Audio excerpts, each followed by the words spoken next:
Hello, everyone. Thank you so much for joining Food Literacy for All. Today's introduction song was Todo Cambia by Mercedes Sosa. And today we have the pleasure of hearing from Damian Rivera and Rosemary Linares, and they will be speaking on building community in the local meat system of Southeast Michigan. Food Literacy for All is hosted by the University of Michigan Sustainable Food Systems Initiative, and the 2025 course theme is Food and Care.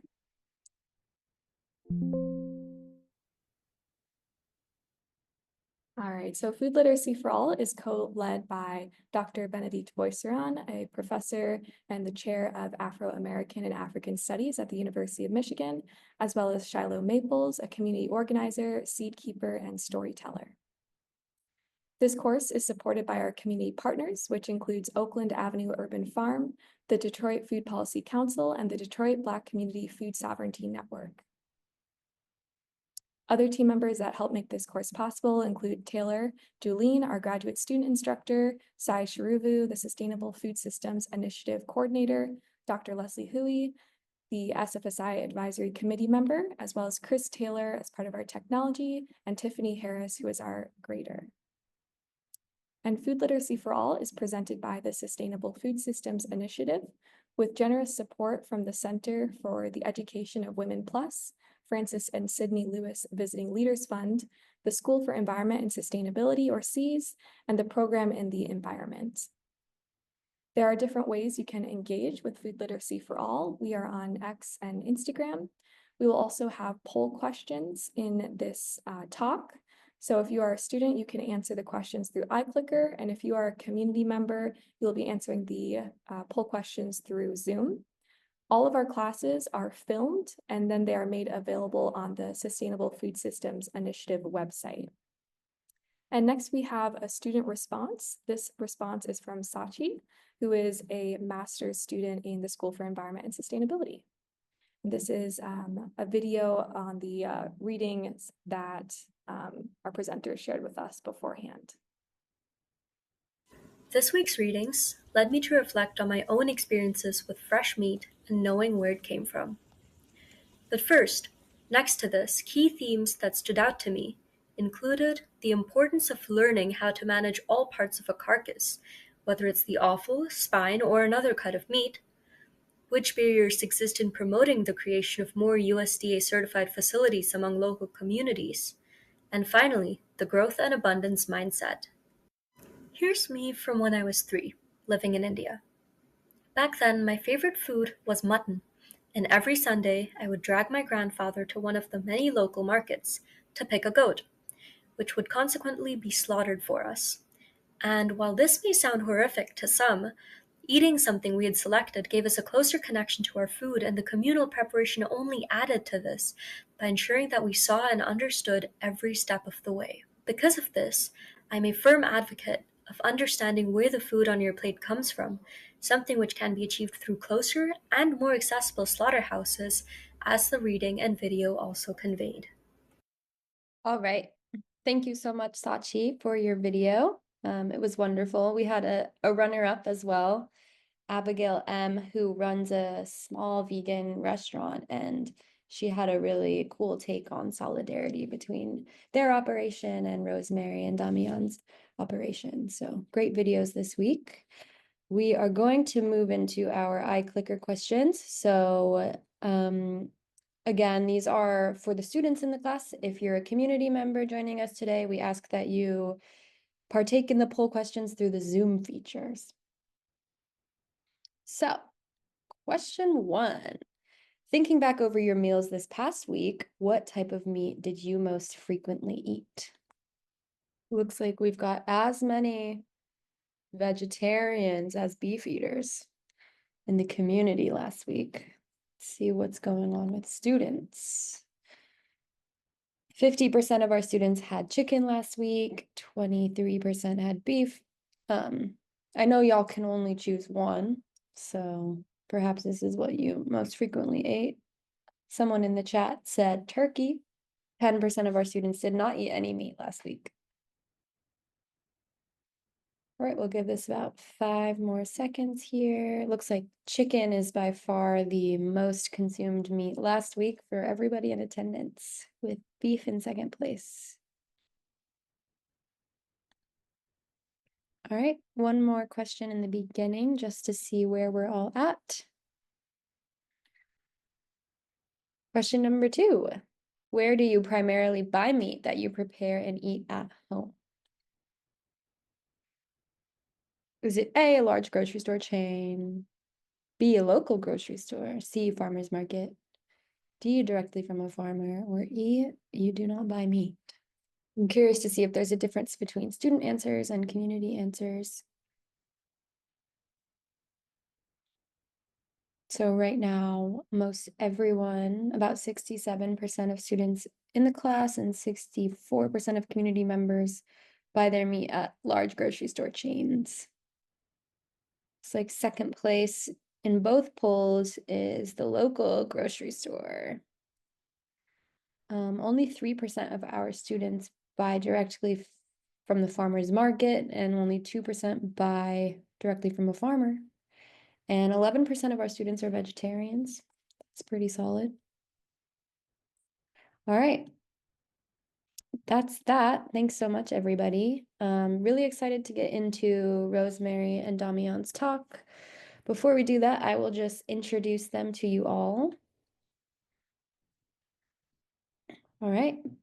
First up, we have Damian Rivera, originally from Guanajuato, Mexico. Damian Rivera discovered his passion for butchery at a young age, working alongside a local carnicero to prepare meat for family gatherings. He apprenticed at a USDA-inspected and custom-exempt slaughterhouse, or rather, slaughterhouses in Michigan from 2013 to 2017, gaining expertise in the craft. And over the past 3 years, he has built a loyal customer base through on-farm slaughter services for small-scale producers. He's the co-owner of Damian's Craft Meats, LLC, and he combines technical expertise and entrepreneurial spirit, advocating for sustainable and equitable practices in the local meat industry. And we've also got Rosemary Linares with us. She's a seasoned consultant and entrepreneur with over 25 years of experience advancing social justice and equity.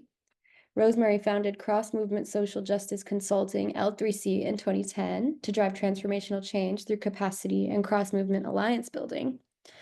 She has secured over $4.3 million in grant funding to support planning and due diligence for Damian's Craft Meats, LLC.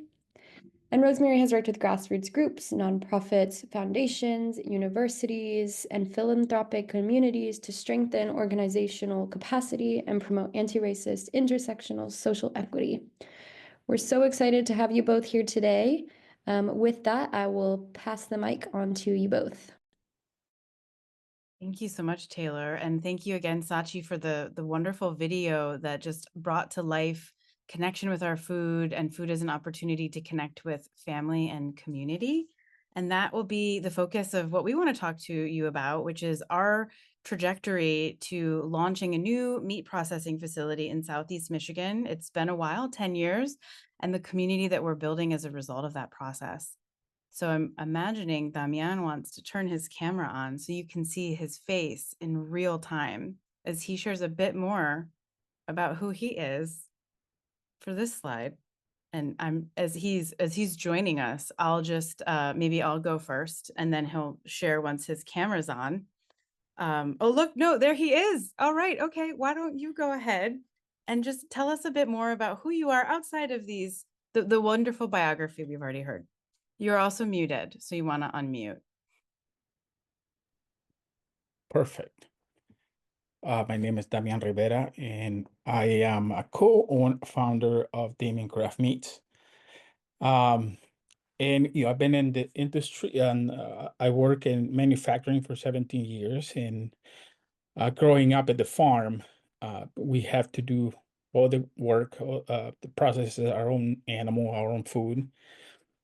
And at the time, I really didn't like the kind of chores. So I decided to go in manufacturing, and I really enjoy it until my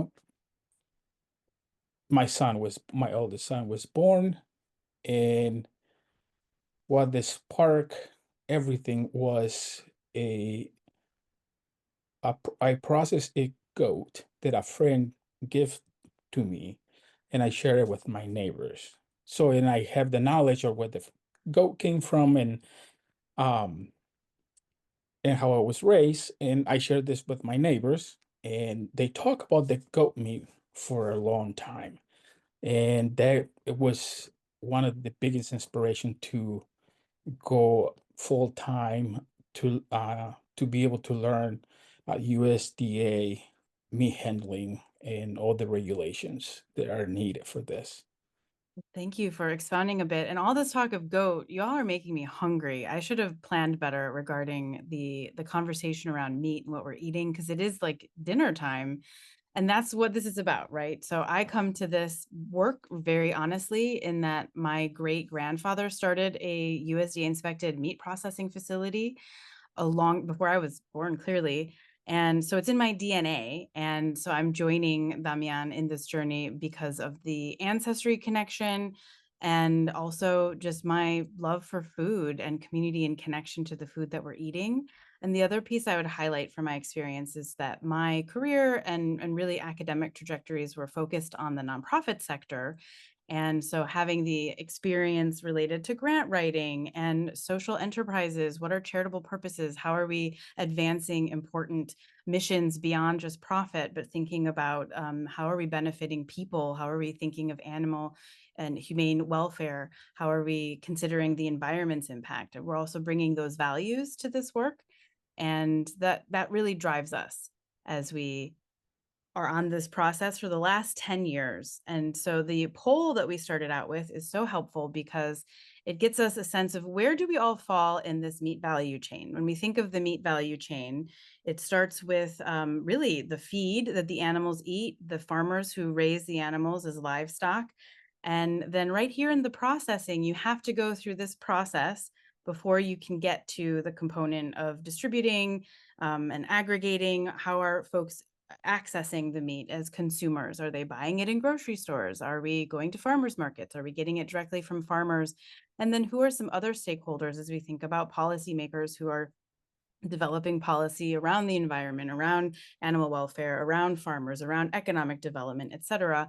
And the folks like you all today who are interested in studying this, who want to perhaps improve the infrastructure that we see. How can we leverage what we learn and collect important data to make shifts and changes in this industry to benefit animals, environment, and people? So this is the meat value chain. And I don't know if you can see my cursor. I have some control. Do I have all? I don't know, but we're right there in the processing part of the chain, which is the necessary part to be able to eat the meat that local farmers raise. So we want to go over some challenges as we think about a lot of folks here are meat eaters. I think, oh, there's our dog. That's Canela. She's 9 months. She's being trained. So a lot of folks on this call obviously are meat eaters. We had 11%, it sounds like, roughly, who are vegetarian. And we've had vegetarians on our team because, like us, they want to see the environment be benefited by how are we producing protein and processing it. And what does it look like to be a meat eater too in the society? It's incumbent on us to understand where our food comes from, how is it processed? And there are many, many layers to understanding the meat industry in the United States. So one piece is that just across decades, we've had a lot of consolidation in the meat industry to the point that right now, 85% of all of the beef that's consumed in this country is produced by these 4 countries that are, companies that are below in that column there. So JBS, Tyson, Cargill, National Beef. And then 70% of all the pork that we consume in this country is produced by these 4 companies: Smithfield, JBS, Tyson, and Hormel. They're in different orders depending on the quantity that each are processing. And then chicken, over half, 54%, is produced by these 4 companies. And so as a result, we have the challenge is that because of economies of scale, the consolidation has happened so that these larger companies are able to essentially pay for lobbyists. They can have a disproportionate power in terms of how they want to see policies developed or changed. They have this competitive advantage, as I mentioned, because of the economies of scale. And then specifically, JBS is owned by a Brazilian company, by Brazilian owners, and then Smithfield is owned by Chinese companies. And so there are potential negative impacts in terms of the local farmers, the smaller farmers and workers who maybe the profits are not flowing to them directly. And that might result in an increasing decline in small farms, consolidation in farms and agriculture. How are we thinking about animal welfare? Where do we have the opportunity to control for potential pollution? Is there price fixing happening? Are workers doing okay? And so that brings us to the next challenge that was really highlighted with the pandemic that started in 2020. And so it put the spotlight on the meat industry. Folks who are working in meat processing facilities were on the front lines. They were working and they were getting sick, and they were dying. So there were about 300 folks who died in 2020. A lot of people got sick. There was community spread as a result of that. Farmers also had to euthanize their animals, which, as we see with the bird flu, it essentially just means having to call a herd or a flock of animals and then ultimately just put it in a landfill, put all of that meat and protein that cannot be consumed in the landfill. When we're talking about the bird flu, people can't eat that. But in this case, this was meat that could have been consumed, but there wasn't enough within that meat value chain of processing capacity to be able to process it. But folks who did benefit again were these larger companies. They made record profits and they spent a lot in lobbying as well. And so highlighting this element of the multi-layers that impact our meat industry are important to understand as we think about where are some opportunities. As we think locally, so that was all national information. Locally, we have limited meat processing capability in Michigan. So as you know, Michigan is the United States, high five. And right here, there's a gap where there are no USDA inspected slaughterhouses and meat processing facilities. So there's distinctions in terms of processing facilities where you have USDA inspection or custom exempt. Custom exempt is like the freezer trade, where maybe a farmer sells a quarter of a beef to 4 different people and they buy that. That's more of a custom exempt situation. Whereas USDA inspected means that folks are able to buy that meat in a store or sell it to a restaurant or buy it on site, for example. So USDA inspection also allows you to sell across state lines. There's more opportunity in terms of the economic channels.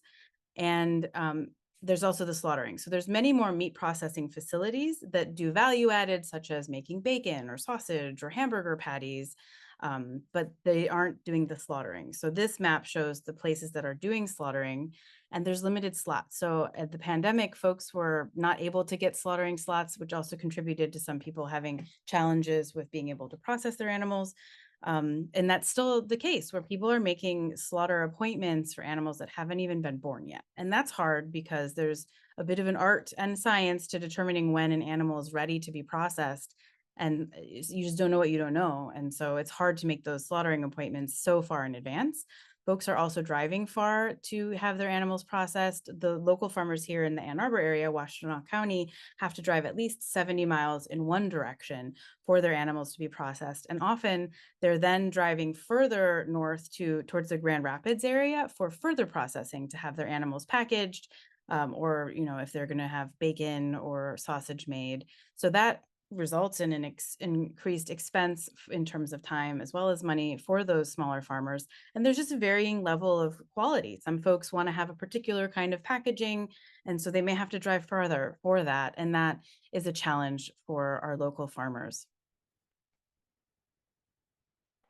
So we'll talk a little bit about how are we trying to meet that challenge and expand meat processing capacity here in Southeast Michigan. So thinking regionally, we live in Ann Arbor and we're located here in Washtenaw County. And so it's a community that we are invested in. Our kids go to school here. One is in college, he goes to Eastern, and Joaquin, who is almost in college, but he's only 10. Also, he's in a public school system here. So this community is important to us, and the folks that we've met along this journey, including small farmers, including local grocery stores, anyone involved in the meat industry, but also just the food systems. This is a group of passionate people. As you know, you're here tonight because you're attracted to some element of what the power is of coming together to understand our food systems and how can we improve them. So as we mentioned, our values, they are very much a part of what we really lend to this particular project. And it relates to quality packaging. How are we improving the environment? How are we thinking about innovative ways to treat waste? How are we using the whole animal? How are we making sure that we're communicative and transparent in how we operate? So a farmer drops off an animal on the hoof, they know that they're taking that animal back with them. And those are important values. And so our team and I think that these principles have been driving this project from the very beginning. And I realize in my enthusiasm, I've been chatting a lot. Damian, what would you add just about the values we're bringing to this project, as well as what launched us on this journey, noting that you're still muted? Well, I mean, one of the things that I discovered through this journey, um, what is important for the farmer who has a retail store or go to the farmer's market is very important. The packaging, the packaging of the meat, but also the quality of each cut. The the Me as a processor, I'm looking to acknowledge and to honor their hard work so they can transmit that to their customer. So I enjoy eating meat, and I think that helping each other, us and the farmers and the community, to help more small farmers and be able to process more livestock for them so they can increase their herd and at the same time not damaging the environment. That's the other thing that we have in the top of our minds is how can we help the environment with all this? And like Rosemary mentioned, that we try to implement ways to use everything of each animal. You know, I have thought about a biodigester to be able to not waste or send things to the landfills or to become fertilizer in the big industry, but you say it's a fertilizer to get back to the farmer and minimize the driving as well for each farmer, wear and tear of their vehicle or and for their time. I think that having a place here, it will help uh, keep all the profits in that community and help us to help the farmers. They can to be more encouraged because they're very limited in what they can do and how much they can process. And speaking of farmers, this image of our family was taken at our friend Colleen's farm, and that's Damian with her goats at the time. And she and her business partner run Wash Raw Meat. So for folks who want to have access to locally raised meat, they are welcome to visit their website. Just to share that this is a community component. They have monthly dinners at Jolly Pumpkin in Dexter, and at Colleen's farm currently live multiple cows, calves, and pigs who are part of the 4-H fair. Is Joaquin, the younger one here, is part of 4-H. And we mentioned to the hosts that he just came back from seeing a little tutorial about how to show a calf at the fair, which he did last year, but he didn't have that tutorial. So can't wait to check in with him a bit later today and see how that went. I think that that is just one of the most important elements about our project is the community that we're building in this. And it is a business, it is a social enterprise. There are very boring aspects to it, very exciting aspects to it. It's a multi-million-dollar project, and if you would have told us 10 years ago that we would be on this journey, I really would have just laughed in your face because I didn't see that as a possibility. And yet we just keep putting one foot in front of the next and have folks who are so supportive of us. I'll take it to this next slide, which is our team. And right now, this is our current team. I was just thinking about, actually, we have some other people who helped us get to this point because we've as I said, been on this journey for a while, and we've had folks who have walked alongside us for a long time, because we are very smart and talented in many areas, but we don't have to be smart and talented in all the areas. And so I think if we've learned anything, it's how can we expand our community to include folks on our team who know the things that we don't necessarily know at an expert level, and they can bring that expertise to the table. And so that's what we're seeing here on our team. Right now, these folks are our contractors. We have owners reps. They helped us find the land. We have our architect. We have a new architect that we're about to contract. We have civil engineers. We have our attorney. And then we've also had folks who aren't pictured here who helped us with the business planning and who helped us with the pro forma and our feasibility study and preliminary facility food safety plans. And then the folks at the top are people who've been investing. So because of my background in the nonprofit sector, and I think just my penchant for social change and leveraging opportunities with public and private dollars, we have had support and funding through grants as well as loans from the following partners here. So Fair Food Network, which is an incredible nonprofit. They've been so supportive. They also manage the Michigan Good Food Fund. Proofing Station helped us to get the loan to buy the land so that we're able to continue moving forward with our progress. The Ann Arbor Area Community Foundation, which as a community foundation focuses on impact investing amidst other projects. With my other hat as a consultant, they also support some of the nonprofits that I work with. The USDA, we received a local food promotion planning grant through the Agricultural Marketing Services. And then we just recently have been approved for the meat and poultry processing expansion program, and that's the $4.1 million grant. Steward, as a primary senior lender, they're really great when it comes to ag projects, so highly recommend looking into them. And then also the Chicago Regional Food System Fund. They provided a catalytic grant investment that supported our ability to make the progress that we've made to this point, which allows us to continue to bring this vision to fruition.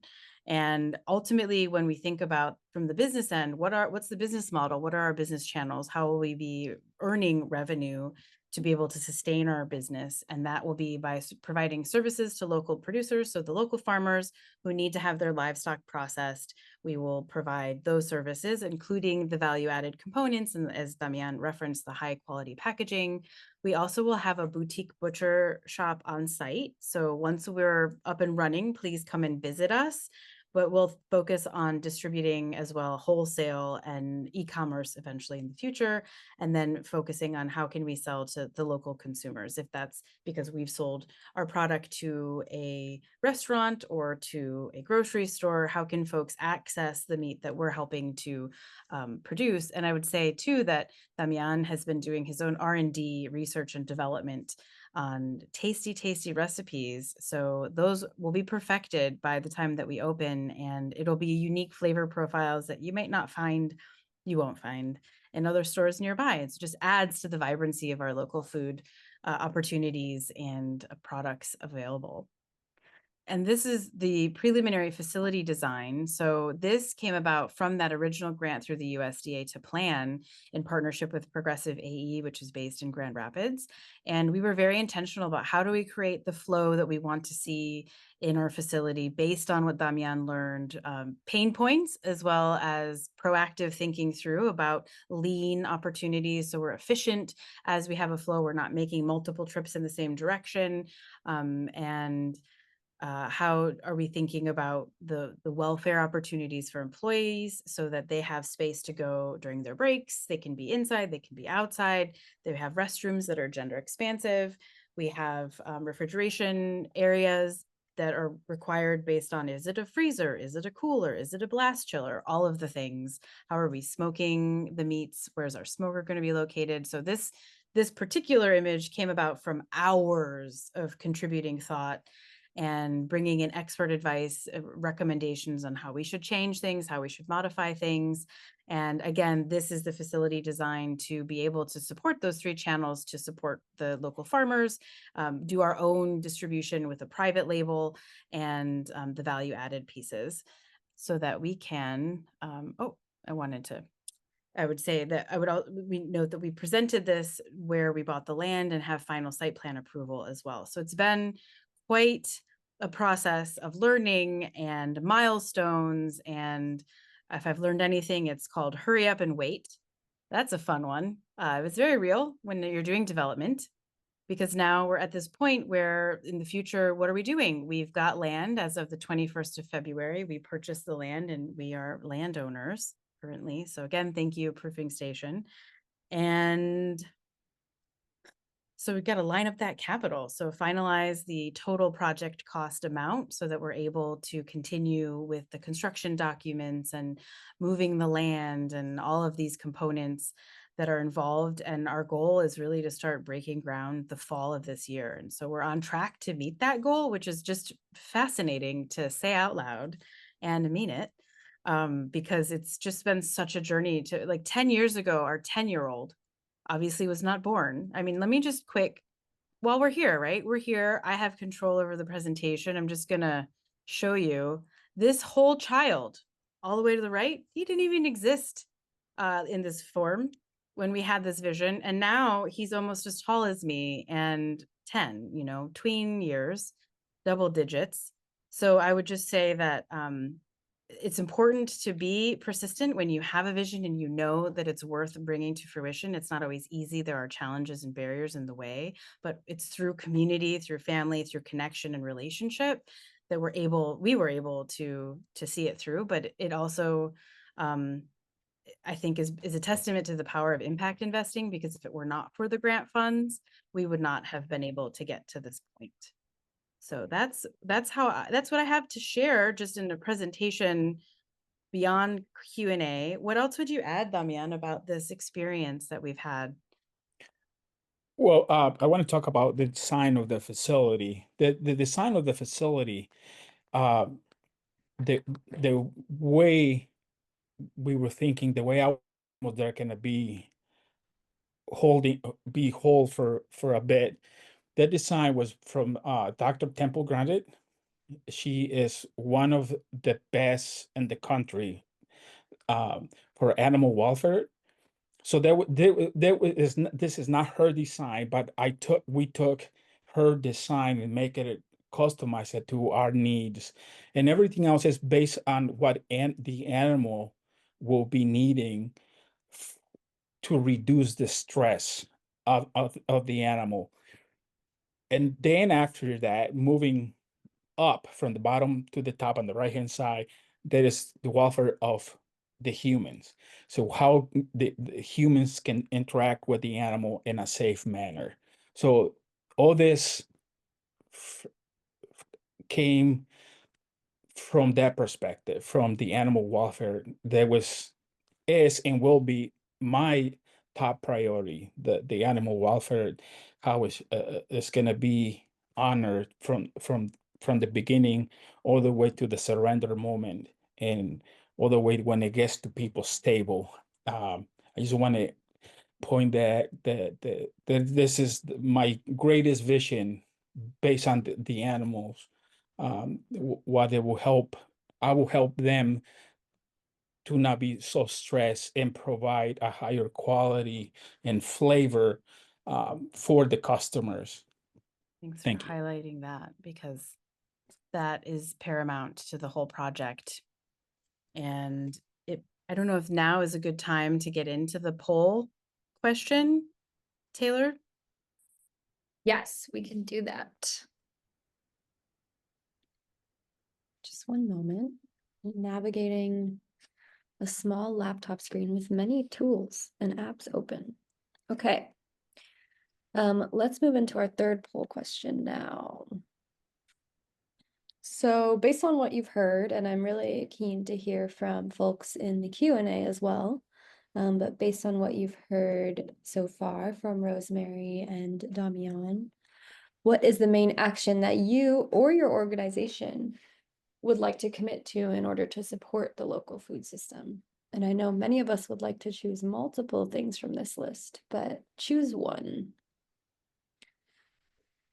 Is it A, support local food businesses, B, buy directly from farmers, C, continue learning by reading books, articles, or research, D, donate to and or partner with nonprofits advancing food justice like the Fair Food Network, E, advocate for policy change such as land access or fair wages, and educate others. And if you have any other ideas for actions that you or organizations can take to support the local food system, you can add those in the comments. You can maybe draw on some of our past speakers and tie it into today's talk. Most of our students are saying A, they would like to support local food businesses. The second most common answer from our students is C, continue learning by reading books, articles, or research, which makes sense for students. See what's going on in the community poll. Same thing here, support local food businesses is the top choice. Wonderful.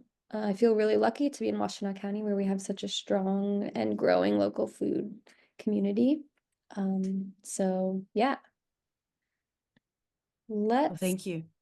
I would just add to that too. In supporting local food businesses, it's kind of broad, right? A local food business could be a farmer, it could be a grocery store, it can look like many things. And I'm just thinking as I read the news, when I was in, I think, elementary school or maybe middle school, we had an assignment where we were supposed to interview someone who was alive during the Great Depression. And so I interviewed my grandfather and my grandmother, and they were both farmers. And I asked, how did you get through the Great Depression, which in the late 1900s, when I was in middle school, elementary school, it seemed so long ago, right? It seemed like the Great Depression was in the 30s at that point. And they both said that as farmers, they were able to access food and mutual aid with other farmers and community members, and they got by, and they struggled certainly, but they had full bellies. And I think as I read the news today, these are skills and traditions that are so integrated through generations and generations. I feel like it's a gift and a privilege to be connected in this way. I'm really grateful to Damian for opening up these doors to me, or reigniting the DNA, unlocking the DNA path that maybe I grew up in the suburbs and didn't see myself as a farmer, but it's living on in my children. And so I just want to highlight that through this community of food supporters, producers, visionaries, this is the way forward in this moment. So I just want to share that is a message if you take away anything. And thank you for hosting us so that we could just present. Oh, and this is Benito apparently making his debut, and we're excited to answer questions. So Shiloh, looks like you're ready to facilitate that. I am. And I have to apologize if you hear in the background, my partner and my daughter are having a tickle fest as they're getting her ready for bed right now. She might hear that a little bit, but I'm so glad that both of you were able to join us and share some about your work, the values, and inspiration behind the work that you're doing in the community that you're building through that work. And one of the questions came from Mandy. I thought to kick us off is what does food justice mean to each of you? I think you spoke some of that through like specific principles or ethics that you're and values that you're bringing into it. But I was wondering if you could speak into that a little bit about like how what does that concept of food justice mean to you? You want to go first, or do you want me to? You. Okay. So I did a little shout out to Kathy Antaya in the chat because I know her through my work with the Battle Creek Coalition for Truth, Racial Healing, and Transformation. So when I think of food justice, I think of how are we honoring the history of our current food systems, and how do we know that history? How do we recognize opportunities in the present day to show accountability and repair harm from that history, and then think about the future moving forward, essentially adopt a healing process with our relationship with food, where it's not so much a transaction of like, oh, I'm just going to stuff my face with this Costco chicken, which I've been there. And how does it become medicine, where I am really making sure to heal my body, heal my community, heal my family through the food. And that I've discovered through this journey is because of a connection with food and an understanding of the process, that is difficult to talk about. Some of the chatting and the questions relate to, like, do you feel faint when you talk about meat? Actually, when I met Damian, I was a meat reductionist, not quite vegetarian, but I was trying to limit the meat I ate, which didn't last long. But I think that when we're approaching food, how are we recognizing the reciprocity with the animal that is gifting us with its life to feed us, to sustain us, and how do we sustain those animals so that they can live? Those are important elements of food justice. There's so much more that I would love to just grab a coffee and go into depth and unpack. I appreciate that question. How would you respond, Damian? First, there will be me honoring the animal and honoring the soil where the animals stand, by handling and providing the best surrender as possible, and also honoring the farmers. Some farmers, they're not recognized enough, or we don't recognize them enough for the hard work that they do. And two, to be able to afford the meat that I'll be processing that I can purchase too. So there will be fair wages for our teams. And I think for me, this honoring the animal, honoring the soil, the earth, and then the farmer, and then that is my goal, to honor them and honor my ancestors, my grandfather, my mother, who inspire me or who taught me how to process an animal and how to enjoy every piece of the animal. Because for me, like the cow's stomach for me is like that filet mignon for somebody else. That to me, there's like, you know you can't get that anywhere. So there's very spiritual, meaningful, and provide that and introduce that to other people and teach and learn from each other. I think that is my understanding, or that is my perspective. Thank you both for sharing those thoughts, and so much of that resonates with me as well. And I feel like that's a great segue to another question from someone. You spoke to Damian about working in a conventional slaughterhouse, and someone was hoping that you could say more about that experience and how it's influenced the different approach that you want to take to ensure animal welfare and worker welfare. Yes. Training people, educating people, and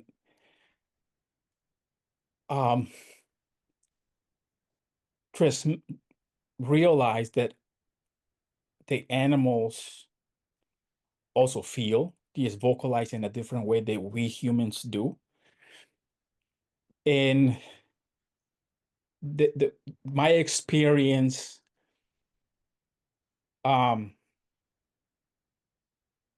it was too fast. The process, it was too fast, where it was possible to make a mistake, possible to skip a step. So all the mistakes, we went to different states to see different slaughterhouses, and I took everything that I agree with and put it in our design, to be able to minimize and potentially eliminate those mistakes Then again, so I can be honor, or I can honor the animals, and I can be proud of the work that I do, and my team can be proud of what they do. Um, I think that if I want my customers to be happy, I want the animals to be happy, and I think that that is my goal, to provide a better service, better communication with the farmer and the processor, or anybody that have questions, be open to answer. Um, Accountability, as Rose mentioned. All this is what I learned that is lack in the places that I worked in the past. Thank you. I was really thinking about all of that, and also what you each were speaking about earlier, about the thought and intention that has gone into the design and your approach. And um, I definitely get a sense of that, like in hearing you talk about your work and your vision for the work ongoing. And I was really, um, yes, I don't know, just happy and glad to hear. Yeah, and actually, I noticed when you brought up the visual of the design, I recognized some of Temple Grandin's influence on it right away.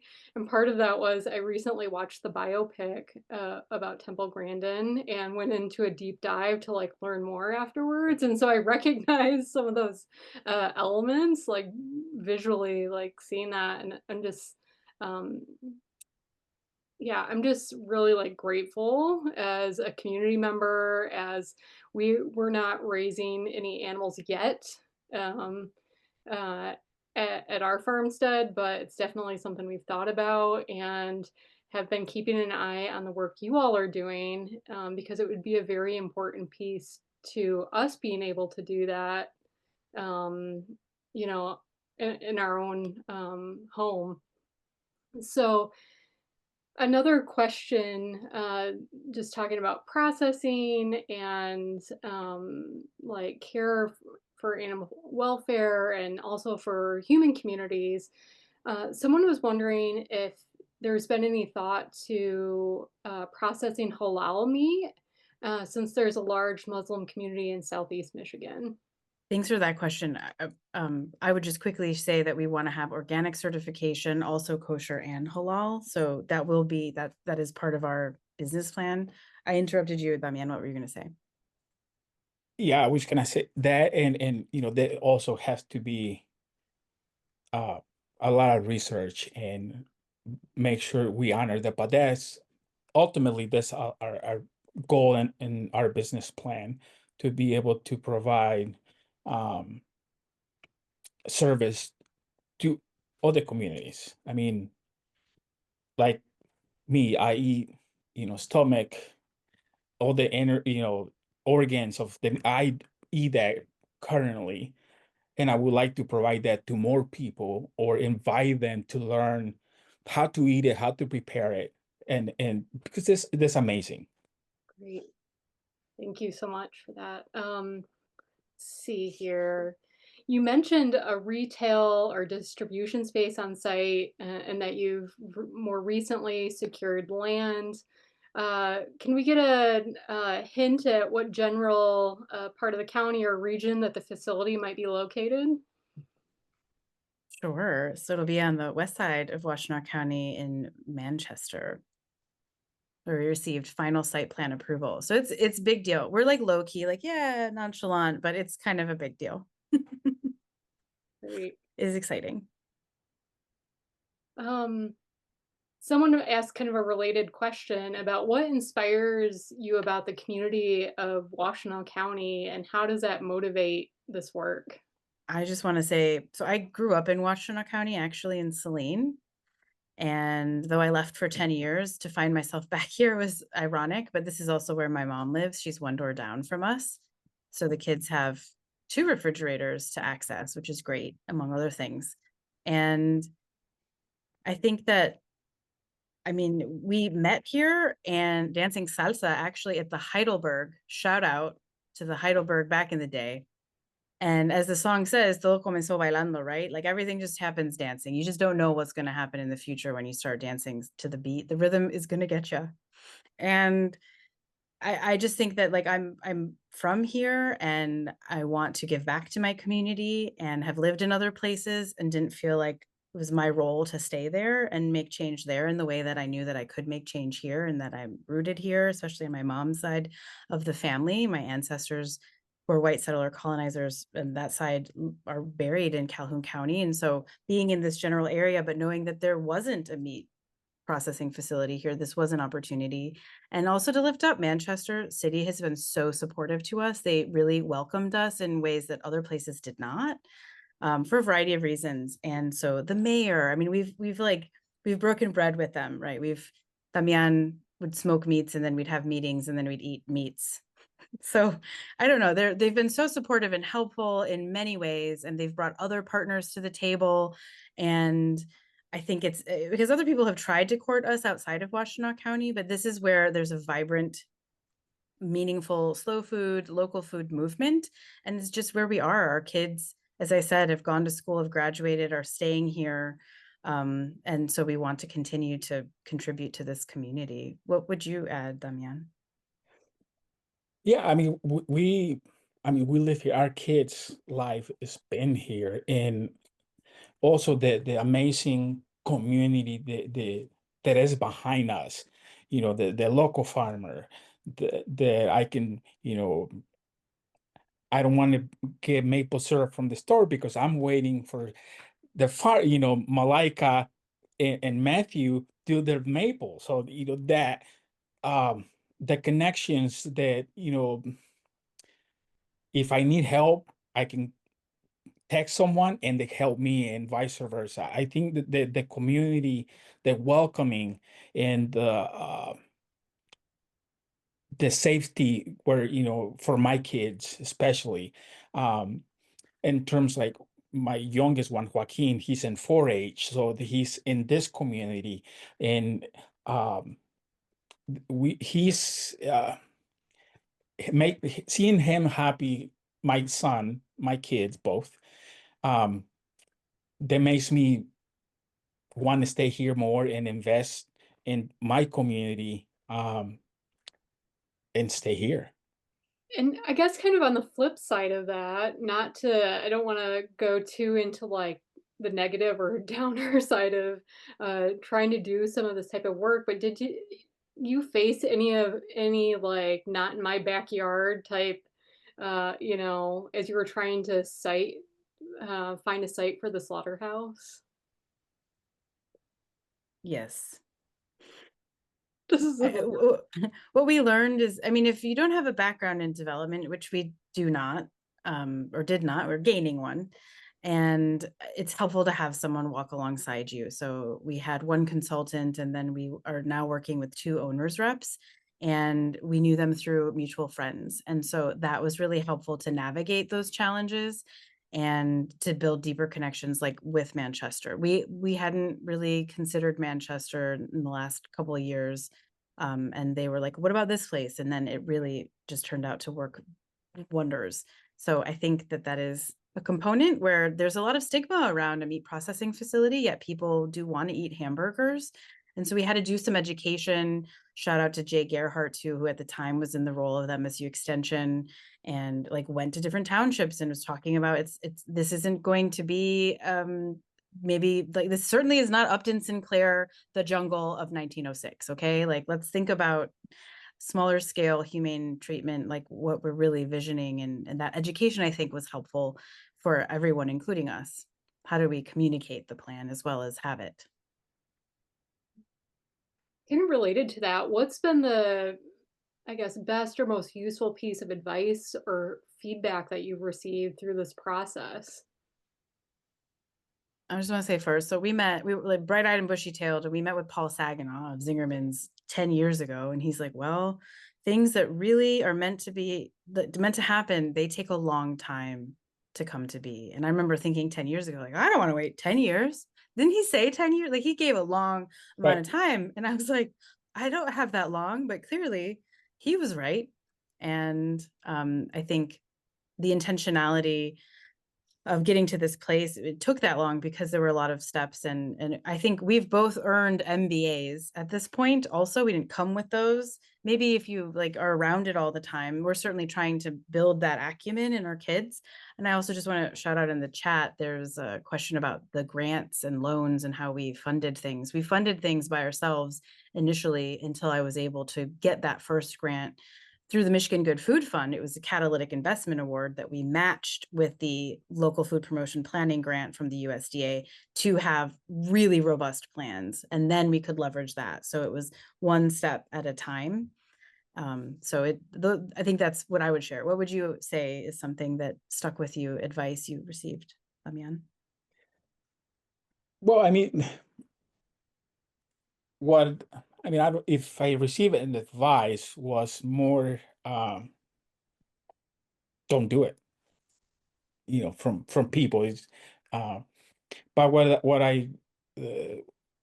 the difficult part, I'm gonna go back out the other question. The taboo that's around meat processing that we have in our minds is the manufacturing processing.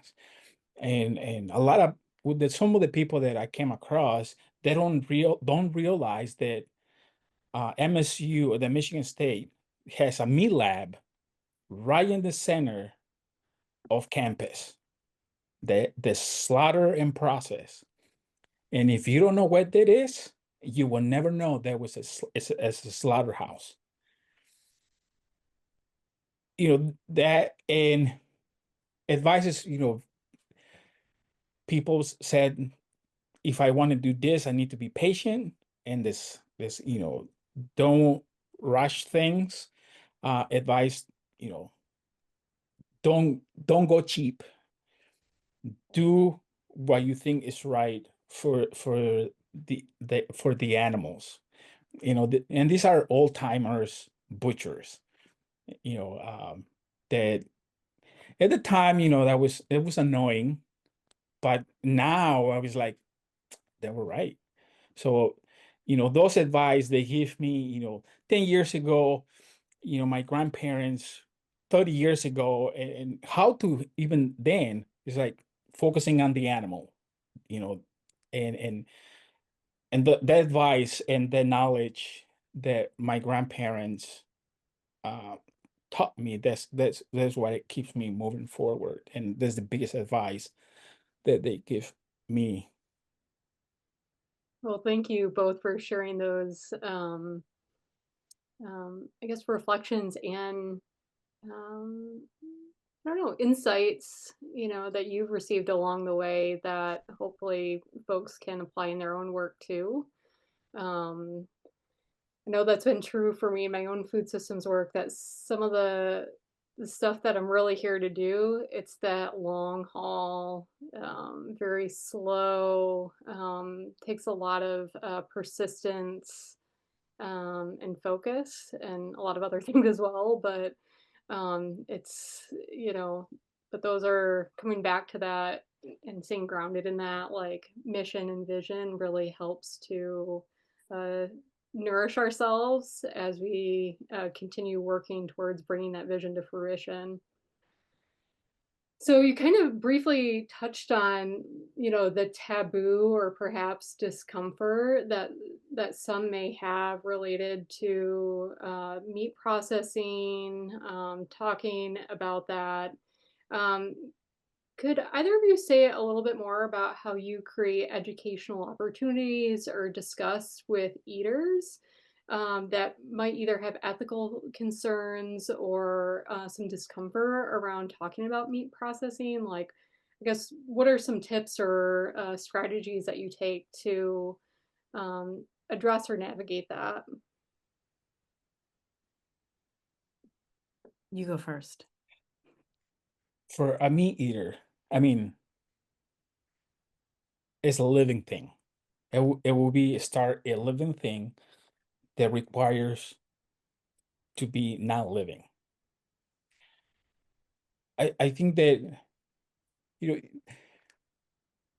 more this, not that it's a horrible or gross thing to do, that is a process of life. There's like the circle of life of human. You know, you're born, you grow, you become an adult, and then you have you know, kids, and then you all the animals has a purpose. I think that then again, honoring the animal, that's and having a conversation, like if somebody comes wants to see my process, I will have a conversation with that person. Listen, we're gonna go here.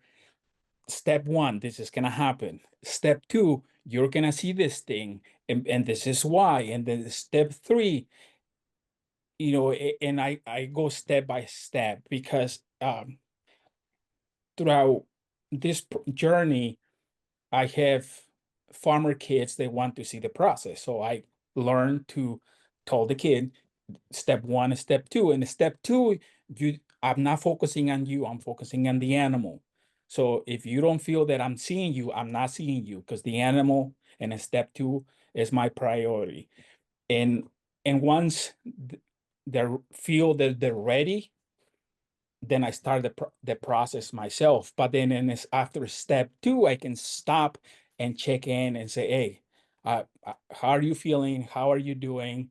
Are you ready for step three? Because it takes a while. It takes um, to get to be okay with everything that's happening. I would say, and never. I've been doing this for 10 years. It never gets easy to surrender an animal. At least for me, I'm speaking in my behalf. It's never easy.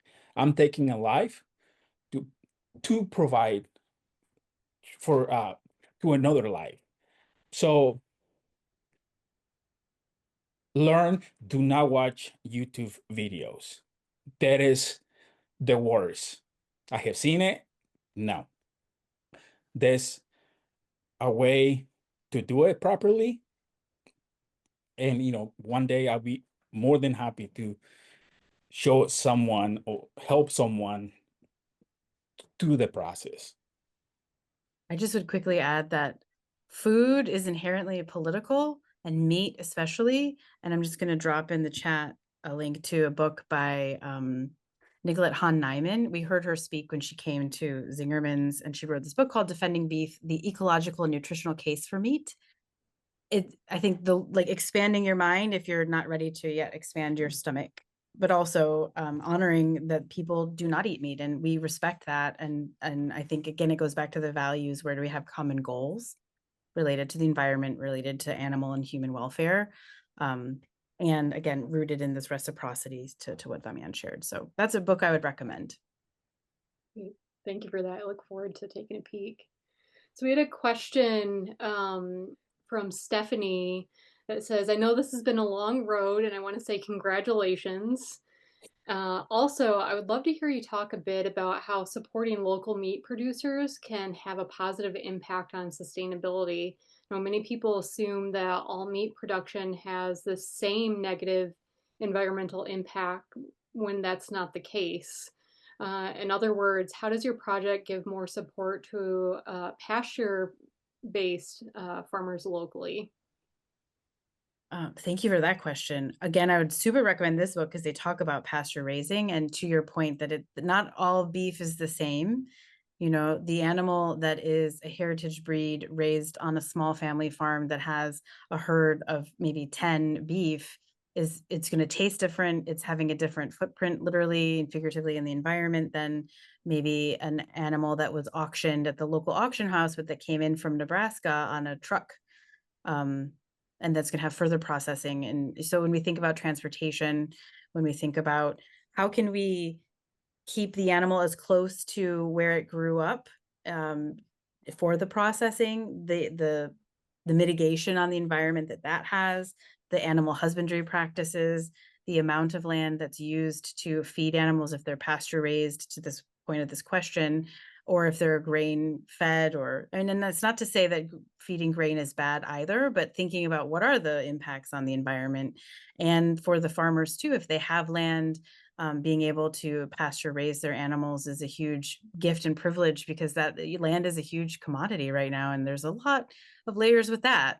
Again, I would point to this book because she talks about how animals were, anyway. What would you add, Damian, as we get to the end of the day? I think you spoke everything that I was gonna say. So one last question before we wrap up and have our end of class announcements. If there was a recommendation for either like a doable action that, or a call to action to honor farmers that you would share with folks, what would that be? I think if you live in this area, go to the farmers market. If you live not here, find the local farmers market, strike up a conversation with the farmers that are there, and build relationships, buy some of their food, test it out and see the difference, and then keep doing that as a practice. And then as you start to explore all of the variety of local food businesses, if you're in this area, check out White Lotus Farm, check out Washtenaw Meats. As we said, the link was in there. You can buy directly from farmers, Argus Farm Stop, and you can learn about the farmers you're buying from. So there's in this area in particular, but even beyond, outside of this county, there's so many ways to connect with farmers. It could even just be, there's an egg stop as you're driving in a rural road, stop and buy the eggs and talk about the chickens. I think that there's sometimes we're afraid of talking, and don't be, try it. And I invite you to meet a new person that you don't know through food and find a really valuable connection as a result. Yes, farmers market, definitely. I mean, they have Green Things Farm, Whitney's Farm. They do beef, pork, lamb, and maple syrup. So this a best way to connect to a farmer and farmers market. Visit the farm, as for a visit, how their animal is raised, what they implement to raise the animal. Some of they do grain and then pasture at the same time, but have a relationship with your farmer. They're pretty nice people. One other thing I would add is, if you're like, oh, I don't want to, find a nonprofit that could be like a bridge to the farmers as well. We have a really robust nonprofit sector here, and low key, we know so many farmers. We're shouting out folks. I feel kind of, because there's like too many to shout out. There are so many. So that's the point, is to build that community and tap in. It's a beautiful, wonderful place. And tasty food every time is a gathering. Yes. Yes, that's so true. That's like an extra perk of being in the work is there's always good food around. Yeah. As you were saying, like the meetings in Manchester, and yeah. So I just want to say, Chimigwech, many thanks for joining us in class, sharing some about like what's inspired your work, your journey, the lessons you've learned along the way. And I really look forward to continuing to follow along with the work as it progresses. And yeah, it's just been such a gift to watch it to this point, and I really look forward to seeing it go into the next chapter. So thank you for joining us this evening and for your contributions to our local food system. Thank you, Shiloh. And thanks to you and all the work that you're doing, and to the team, and to everyone that made this evening happen and the whole series. It's really an incredible learning opportunity. Thanks for all of that labor and love that went into it. Yeah, thank you. Thank you for the time and the opportunity to speak here and share a little bit of our story with everybody.